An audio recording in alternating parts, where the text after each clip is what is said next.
Okay, what's happening, guys? Corey here with the Long Island Lacrosse Journal. I got Coach Merck, who's the head coach at Ursinus. How we doing over there, my man?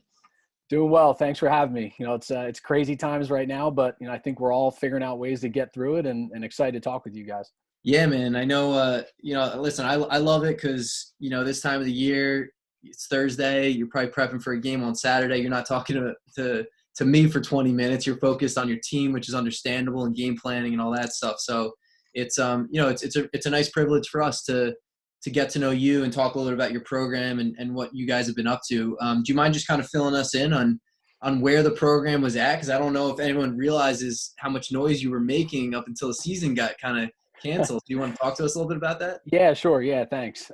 So we were coming off our best year in program history last year, and that was my first year back with the program. I had been an assistant previously for 4 years here under Jamie Steele. Last year was my first year back as the head coach, and we had our best year ever. We won our first conference championship. Nationally ranked the whole year, just hit a lot of milestones for the program. And, I think the challenge this year was proving to everyone that wasn't a 1-year deal, that it wasn't a flash in the pan, as people were calling it. And I think our guys played with a chip on their shoulders this year and wanted to prove that. When all this went down, we had just played Stockton on a Wednesday night. That was our 7th game. We came back big in the fourth quarter, won that game to put us at 7-0. I believe we were 6th in the country that week. So in terms of momentum and obviously building off a big year previously, we certainly had that going. And this is a special group. I think not just our seniors, but the whole team. What they've been doing the past year and a half, almost 2 years with us, is really special. And we certainly knew we had a great group this year that could make a run at it. The great thing is I know all of those guys believe that that's not just this year. They're attacking everything right now the same way we were 6 weeks ago. So that I'm really happy with, and I know we'll be back stronger next year. What are some ways you guys are attacking a little bit of adversity and change during these times, specifically speaking, because I know coaches have different approaches and are doing different things. I'm just kind of curious what you guys are doing with your team. Yeah, so the first one I would say is I think what I value most about our program and our guys is the relationships. I think that's my favorite part of coaching. So the most challenging thing has been we're such a tight-knit family, and those daily interactions that we have, not just on the field, but in the office, in the locker room, just walking on campus, we're missing those a lot. Mm-hmm. And I think we've really utilized, like most, Zoom chats and FaceTime calls. And it's something that you obviously don't typically do, but just seeing guys face to face, and seeing smiles and being able to joke with guys, that's something that we miss a lot. So we've been using that on the communication side, just to stay in touch with each other. And I think make sure we're all on the same page. And then in terms of the competition, that's something that we obviously, we love. It's something that drives our guys in everything we do. And we try to build competition in every aspect of our program. And the first thing actually our rising seniors talked about, they got us all on Nike Run Club. It's a free app. We love it. The coaches are on there, and one of our guys started a 1,000-mile challenge for this month. Which is killing me right now. I'm trying, but it's great. Our guys post pictures on there. They're talking smack to each other. They're competing with each other, and it's just one of the ways, obviously, to get out of the house, stay safe, and follow the guidelines, but also be competing with one another. So that's been a pretty unique one. I had never heard of that app, and our guys are really enjoying it. That's really cool. If you want to evolve that thing, there's also Nike Training Club, which is it really? Okay. another app. It's more geared towards like yoga, fitness. You can do like a little bit of CrossFit style workouts, and you can also document and challenge each other. So I like it. Yeah, I'll check it out. Thanks. That's great. That's unique. That's really cool. I love that you guys have that compete. Do you think you talk about just competing in general, and like your guys crave that? Does that kind of translate to maybe some of the on-field and off-field success your players have on game day and also in the classroom?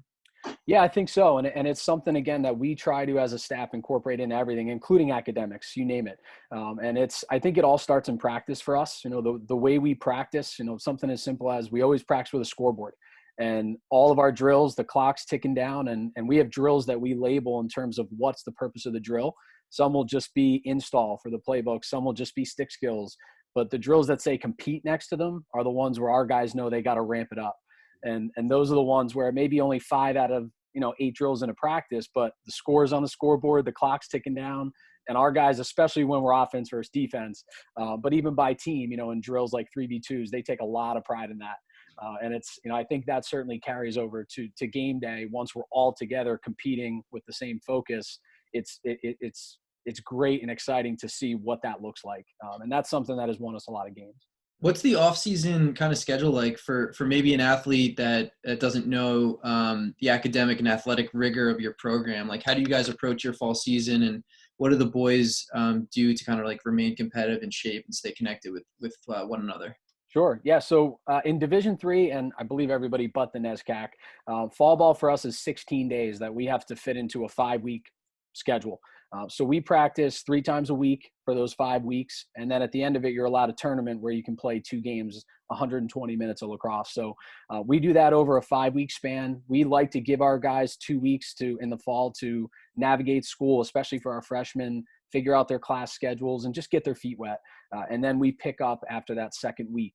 And then we go for 5 weeks. And during that time, we lift twice a week. So it's just to maintain all the strength that they built over the summer. And we're really fortunate, something I should say, I had never had this previously, but we're very fortunate at Ursinus to have an outstanding strength conditioning staff. I've been at places, my previous head coaching job, where I was trying to write up workouts. And as much as I did that as a player, it's not what I studied in college. So, for me to put an entire program together is a lot different than a strength conditioning staff. So our strength coaches design programs for all of our athletic teams at Ursinus. And those are designed specifically for us, for men's lacrosse.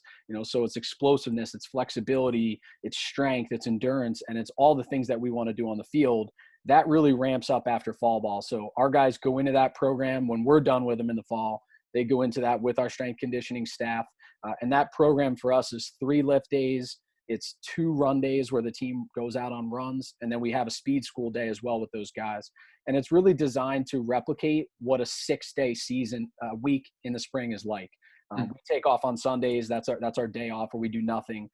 But it's really designed in the fall semester to get our guys used to what the rigors of the spring are going to be like. And we've had a lot of success with that the past 2 years. I think getting our guys in the right mindset, obviously working hard in the weight room, and that has become a huge piece of what we do.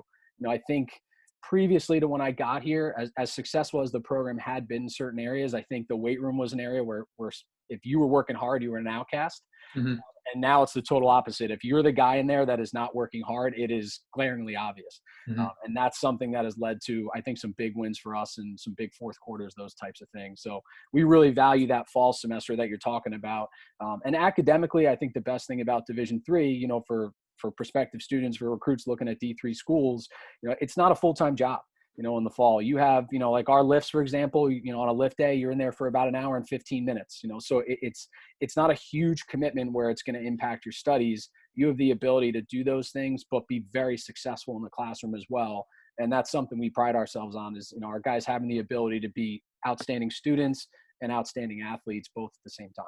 Yeah, it's cool to be able to, give it your all in both areas and actually be successful in both areas, because sometimes it's just unrealistic just because of the rigor and the challenges and, like, I guess the lack of resources or maybe support in one way or another. So that's a really nice underrated piece about D3 school. I think what's also undervalued in general is that lifting component that you're talking about. A lot of times, like, I don't even think people realize like how much development can go on with an athlete who comes out of high school, maybe not ever going through a program like that, and like what they could become. For you, I'm just kind of curious off the bat in terms of recruits, like how many guys are on your roster you've recruited personally? Myself, so we brought in 2 classes. Is what we have. So last year we had, and I'm sorry, my second class will be freshmen, if that's what you're asking. Gotcha. Coming up this fall. Yeah. So the guys that were freshmen this year, that was our first recruiting class. Mm-hmm. And just to kind of give you a timeline. So I started August 8th of that summer. So kind of jumped right in. There was a class of guys coming in already, outstanding group. And then we obviously had a year to get our next full recruiting class, the 2019s that are here now. That did a great job for us this year. Gotcha. And like, what do you kind of look for in a recruit as you look to maintain and like push the kind of standards within the program on and off the field? Yeah. So, I think when we're at these tournaments sitting in chairs, it's tough. Sometimes we're in a situation where we can see guys for 5 minutes, because we got to see 10 games. We're able to watch a whole game. I think recruits need to understand that sometimes it's that, and sometimes it's in between. And whether it's 5 minutes or whether it's 60 minutes, we want to see guys taking advantage of the time they get on the field. And, for us, we put a lot of stock in the process of meeting students and their families, right? I kind of look at recruiting as like a working job interview. I think that's the best way to see it. Mm-hmm. It's not what you do, in one game on July 6th. It's what you do your entire high school career. And obviously when you're on campus meeting with coaches and, the time that you invest in learning about the school and the team, and even the way you send emails, taking time to personalize emails and things like that, those are all really important and mean a lot to us because it means you care and you're invested. And that kind of leads me into the most important piece. We talk a lot at Ursinus with our guys and with our recruits and their families about our approach with our own players, which is threefold. It's people, it's students, and then it's athletes. And everything that we've done as a staff the past year and a half is designed with that in mind. And I think the most important part is we never shuffle that order. Mm-hmm. And I think that's something that our guys really appreciate. I think it helps us develop a lot of trust with them and develop great relationships because they know we care about them as people, right? Because here's the thing. And I tell all recruits this: in the end, even the PLL, and I think the PLL is great. Like, when you graduate, lacrosse isn't going to pay the bills. It's going to be what you do beyond this place and the portfolio you build here at Ursinus that's going to help take care of you the rest of your life. We want guys that want to see it that way and want to leave Ursinus a better place. And then on the lacrosse piece, I think it's just the athletic piece. We want competitors. We want guys that want to come here and get better. My favorite part of coaching is developing individual players. Mm-hmm. We put so much time into individual work, and it's because I think, to your point earlier, guys coming out of high school, whether it's the weight room, whether it's just getting on the field and doing shooting drills and improving mechanics, there's so much more that they're capable of doing. Mm-hmm. And if guys have that hunger and that drive to figure that out and really hit their ceiling, that's what we believe they can do here. It's something we take a lot of pride in. So we look for that in guys, in terms of what their competitive edge is, what that nature is. And I think you can learn a lot about that just talking with students. Yeah. Not just watching them. Yeah. And like, unfortunately, based on circumstances, like who knows the next time you're going to get to watch a player live. So how have you and your staff kind of responded to this? And maybe what's one piece of advice you can offer to a kid who's in high school still getting recruited based on the circumstances of what they can do to kind of help their own situation? Yep. So, I think the biggest thing right now, and this would be advice that I would give, a recruit and their family now, and same advice I'd give them 4 years ago. I don't think this changes, but don't be robotic. If you are somebody that really wants to play at the next level, and for example, you want to play at Ursinus, take a little time, look at the school, and send me a 4-sentence email introducing yourself and giving me some information about you that I need to know, where you play, who your club team is, and just that you're really interested and you'd love to speak with me. Mm-hmm. I've gotten more, I think, since this whole thing started, the past 6 weeks. I've gotten so many emails that are mass generated and robotic, and some of them you'd be shocked, are 2 pages long with information that we would never want to know, about what you did in the 4th grade. But I think it's kids kind of trying to reach right now because they're panicking. So my advice would be, don't panic. Be yourself. Write personal emails, and show a coach that you really are interested in their school, because we'll get back. Mm-hmm. I was, right before we got on the call, I was just responding to an email. It was a great email I got. And again, it was a simple email. It was just, I think they took the time to write up a 4 or 5-sentence email, and I read it quick, watched their video, and I was like, yeah, I really like this kid. This is a kid that I want to talk to. Compared to maybe a 2-page email, where you copied 400 coaches on it, that kind of thing. I was 3rd in the spelling bee in Mrs. Bellman's class. And you'd be surprised. We get a lot of stuff. Yeah. Yeah. It's crazy, man. It sure is. And that's great advice. And, I think it's important. Kids too, they got to do the little things that go along with the process, with so many more players playing and kids competing, and, with maybe not as many college programs expanding on the boys side of things. You got to do little things to stand out. So I think that's fantastic. And being that we have about 2 minutes left here, where do you kind of see the direction of your program going, and like what's in the near future for you guys that kind of gets you excited as a staff?